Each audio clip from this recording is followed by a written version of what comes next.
आज हम कृष्ण की घमंडी पत्नी के बारे में जानेंगे। तो चलिए जानते हैं। सत्यभामा कृष्ण की दूसरी पत्नी थी।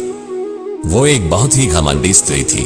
उसका यह मानना था कि वो सबसे सुंदर और सबसे अमीर स्त्री है, क्योंकि उसके पिता एक बहुत ही धनवान व्यक्ति थे और स्वाभाविक रूप से घमंड उसकी एक बड़ी समस्या थी।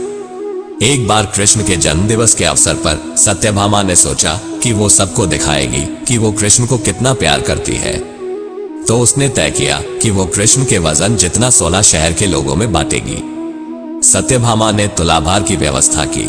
लोग बहुत प्रभावित हुए, पर कृष्ण पर इन बातों का कोई असर नहीं हुआ।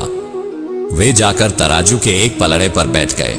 सत्यभामा जानती थी कि उनका वजन लगभग कितना है और उसने उतना सोना तैयार कर रखा था।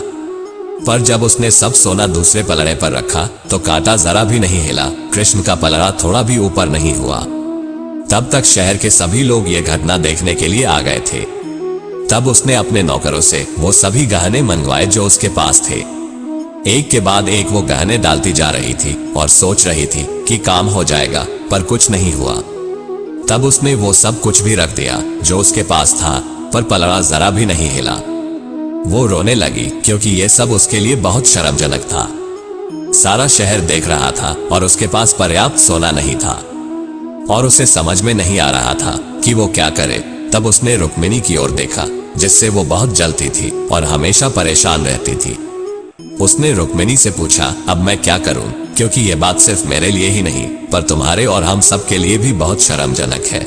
तब रुक्मिणी बाहर गई और तुलसी के पौधे के 3 पत्ते उठा लाए। जैसे ही तुलसी के वे पत्ते उसने तराजू के दूसरे पलड़े पर रखे, कृष्ण का पलड़ा तुरंत ही ऊपर आ गया। इससे हमें ये सीखने को मिलता है कि भगवान कभी पैसों से खुश नहीं होते। अगर आप ऐसी और वीडियो देखना चाहते हो तो चैनल को सब्सक्राइब जरूर करें।